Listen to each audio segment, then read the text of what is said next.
நண்பர்களுக்கு வணக்கம். MEG TNPSC அகாடமியிலிருந்து முனைவர் மா. விஜய் அலெக்சாண்டர். அதானி குற்றச்சாட்டு, அமெரிக்க விசாரணையில் இந்தியாவின் நிலைப்பாடு.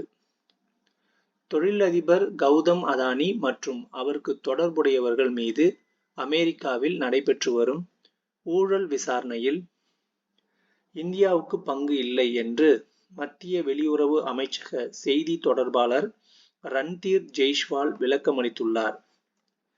இந்தியாவில் அதானி கிரீன் எனர்ஜி நிறுவனம் விநியோகித்த சூரிய மின் சக்தியை வாங்க பல்வேறு மாநில மின் பகிர்மான நிறுவன அதிகாரிகளுக்கு $265 மில்லியன், அதாவது சுமார் ரூபாய் 2239 கோடி லஞ்சம் அளிக்கப்பட்டதாக குற்றம் சாட்டப்பட்டுள்ளது.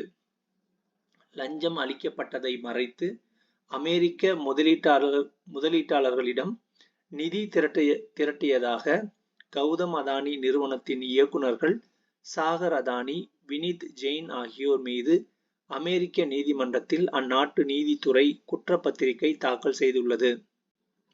இதேபோல பங்குகள் மோசடி, தகவல் தொடர்பு மோசடி உள்ளிட்டவற்றில் ஈடுபட்டு அமெரிக்க பங்கு முதலீட்டாளர்கள் பாதுகாப்பு சட்ட விதிகளை மீறியதாக அமெரிக்க பங்கு சந்தை ஒழுங்காற்று ஆணையமும் குற்றச்சாட்டை முன்வைத்தது.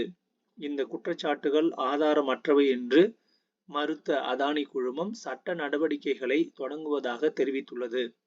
இந்த விவகாரம் குறித்து வெளியுறவு அமைச்சகத்தில் செய்தி தொடர்பாளர் ரன்தீர் ஜெய்ஷ்வால் கூறுகையில், அமெரிக்காவில் கௌதம் அதானி மீது குற்றச்சாட்டுகள் சுமத்தப்பட்டு இருப்பது ஒரு தனியார் நிறுவனம் மற்றும் அந்நாட்டு நீதித்துறை தொடர்புடைய விவகாரமாகும் என்று தெரிவித்துள்ளார்.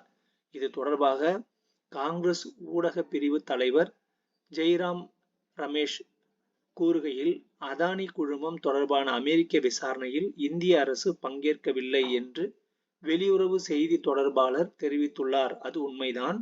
குற்றச்சாட்டில் சிக்கிய அரசுக்கு விசாரணையில் என்ன பங்கு இருக்கிறது, என்ன பங்கு இருக்க முடியும் என்று விமர்சித்துள்ளார்.